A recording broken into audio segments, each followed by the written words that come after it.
ત્યારે જ ભારત તેની અત્યાર સુધીના સૌથી મોટી રક્ષા ડીલ ઉપર હસ્તાક્ષર કરવા જઈ રહ્યું છે। 114 રાફેલ ફાઇટર જેટની ખરીદીને આજે ડીએસીએ મંજૂરી આપી દીધી છે। આ ડીલની વધુ વિગતો માટે સહયોગી કરણ નેઘાંધી આપણી સાથે જોડાઈ ગયા છે। કરણ, ભારતની નવી રક્ષા ડીલની શું વિગતો છે?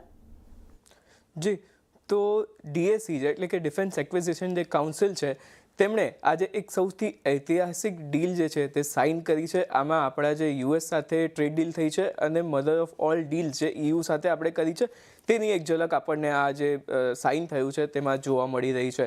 સૌથી પહેલાં વાત કરીએ તો મધર ઓફ ઓલ ડીલ્સની, ભારત જે છે તે ફ્રાન્સ પાસેથી 114 રાફેલ વિમાનો ખરીદશે। આજે રાફેલ વિમાનોની ખરીદીને મંજૂરી આપવામાં આવી છે। સાથે જ તે આ જે ડીલ છે તેની જે કિંમત છે તે આશરે 3,25,000 કરોડ રૂપિયા હોવાનું કહેવાય છે।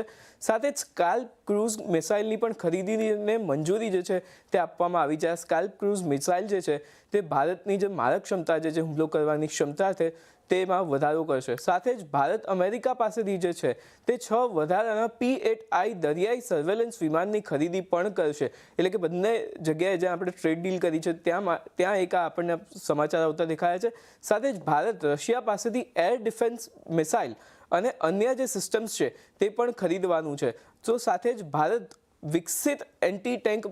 ભારતમાં જે વિકસિત એન્ટી ટેન્ક માઇન્સ જે બનાવવામાં આવે છે તેની પણ ખરીદીને આજે જે ડીએસીએ જે છે તે મંજૂરી આપી દીધી છે। એટલે ડિફેન્સ માટે ખૂબ જ મોટી ડીલ આજે અહીંયાથી સાઇન થતી આપણને દેખાય છે।